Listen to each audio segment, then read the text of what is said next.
আরে বাবা, আর কতক্ষণ মরার মতো শুয়ে থাকবে? হ্যাঁ, আচ্ছা, শুয়ে থাকলে তোমার শরীরে এত জ্বালা কিসের শুনি? আমার কোনো জ্বালা নেই। আসলে তোমার না একটা কথা বলার ছিল গো। হ্যাঁ, কি কথা সেটা চেপে না রেখে বলে ফেললেই হয়। বলছি শোনো না গো, এই অনেক দিন ধরে না আমার মেয়ে জামাইকে দেখতে ইচ্ছে করছে। তা তোমার মেয়ে জামাইকে দেখতে ইচ্ছে করছে, তাতে আমি কি করব গিন্নি? তোমাকে না ওদেরকে ডেকে পাঠাতে হবে। হ্যাঁ, হাহ, আসলে মেয়ে জামাইকে ডেকে পাঠালেই তো খরচার উপরে খরচা। জামাই একবার আসলে আর বাড়িতে ফেরার নাম করে না। এই তো 2 মাস আগে তোমার মেয়ে জামাই ঘুরে গেল, আবার কি? হ্যাঁ, এ কি মেয়ে জামাইয়ের ওপর তুমি এত হিংসে করছো কেন? মেয়ে জামাই 2 মাস আগে এসেছে না 1 মাস আগে এসেছে তা নিয়ে বেশি কথা বলতে যাবে না, এই বলে দিলাম। হ্যাঁ, না, আসলে আমি বলছিলাম ওরা কাজকর্ম ছেড়ে কি আসতে পারবে? তোমার তো অত ভেবে কাজ নেই। তোমাকে যেটা বলেছি সেটা করো। তুমি মেয়ে জামাইকে আমাদের বাড়িতে নিয়ে এসো। হ্যাঁ, এই রে, মরেছে।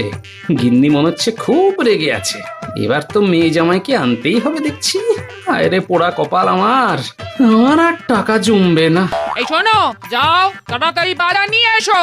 আর হ্যাঁ, মেয়ে জামাই যেন কালকেই আমাদের বাড়িতে আসে। হ্যাঁ, ঠিক আছে, ঠিক আছে। হ্যাঁ, তোমার যেন তর্স হয় না।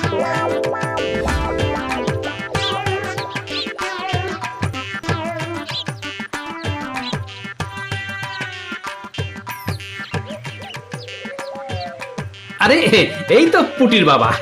এই শোনো না, তোমাকে না একটা কাজ করতে হবে, বুঝলে? কি কাজ বলো গোপাল দাদা, আমি তোমার জন্য সব কাজ করতে রাজি। না, এমন কোনো কঠিন কাজ নয়। আসলে তোমাকে আমার একটু ওই মেয়ে জামাইয়ের বাড়িতে যেতে হবে, বুঝলে? হ্যাঁ, তা যাবো, তাতে কি? শোনো, তোমাকে ওদেরকে বলে আসতে হবে যে আগামীকাল আমার বাড়িতে আমার মেয়ে আর জামাইয়ের নেমন্তন্ন। আমার গিন্নি ভালো মন্দ রান্না করে খাওয়াবে। ঠিক আছে, এ আর এমন কি কঠিন কাজ? কঠিন? জীবনটা তো আমার কঠিন হয়ে গেল, কতগুলো টাকা খসে যাবে। হ্যাঁ হ্যাঁ, এইটুকুই।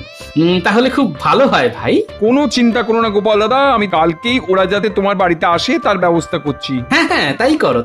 হ্যাঁ, আমি বাজারে চললাম। হ্যাঁ, আজ থেকেই বাজার শুরু হয়ে গেল। কতদিন থাকবে ভগবান জানে। জীবনটা জ্বলে পুড়ে একেবারে ছারখার হয়ে গেল।